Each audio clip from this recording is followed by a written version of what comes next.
Hello மக்களே, welcome to Delhi talks. Is back to back Vennila ரிலேட்டடான shooting spot updates தான். நம்ம வைஷு வந்து பார்த்தீங்கன்னா இன்னைக்கு மார்னிங்கே வந்து இன்ஸ்டால ஒரு ஸ்டோரி ஷேர் பண்ணியிருக்காங்க. அந்த ஸ்டோரியில் வெண்ணிலா கேரக்டர் பாசிட்டிவா இல்லை நெகட்டிவா அப்படின்னு போல் எல்லாம் வச்சு நம்மளையே வந்து கேட்டிருக்காங்க. ஸோ 90% வந்து வெண்ணிலா பாசிட்டிவ்னு தான் சொல்லியிருக்காங்க.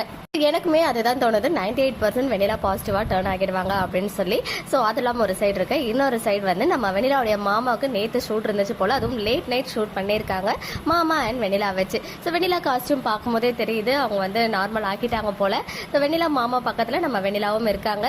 என்ன சீன் ஷூட் பண்ணியிருப்பாங்க அப்படின்னு தெரியல. பட் எனக்கு தெரிஞ்சு இன்னைக்கு எபிசோட் பார்த்ததுமே தெரிய வந்துச்சு, கண்டிப்பாக சூன் வெண்ணிலா குணமாகி அவங்களே வந்து விஜய் மேலே எந்த தப்பும் இல்லை அப்படின்னு சொல்றதுக்கு வாய்ப்பு இருக்கு. ஆனால் வெண்ணிலாவுக்கு குணம் ஆகுது அப்படின்னு சொல்லும் போது கண்டிப்பாக பசுபதி சும்மா இருக்க மாட்டாரு. எப்படியாவது வந்து வெண்ணிலாவை போட்டு தள்ளிடணும் அப்படின்னு பிளான் பண்ணி அவங்கள ஏதாவது பண்ணணும்னு நினைப்பாரு. ஸோ அவங்கள காப்பாற்றுறது தான் இப்போதைக்கு இவங்களுடைய வேலையாக இருக்க போகுது. அதாவது குமரன், நிவின், ஏன்னா விஜய் இப்போ உள்ள இருக்கார் இல்லையா. ஸோ இவங்க என்ன பண்ணி வெண்ணிலாவை காப்பாற்றுறாங்க. வெண்ணிலாவை கரெக்ட் டைமுக்கு கூப்பிட்டு போயிட்டு எப்படி விஜயை சேவ் பண்ண போறாங்க அப்படின்ற மாதிரி ஸ்டோரி லைன் மூவ் ஆக போகுது. பட் எனக்கு தெரிஞ்சு வெண்ணிலா பாசிட்டிவா தான் டர்ன் ஆக போறாங்க. நீங்க என்ன நினைக்கிறீங்க? உங்களுடைய ஒப்பீனியன்ஸ் கமெண்ட்ல சொல்லுங்க. ப்ரோமோ வந்ததும் மீட் பண்றேன்.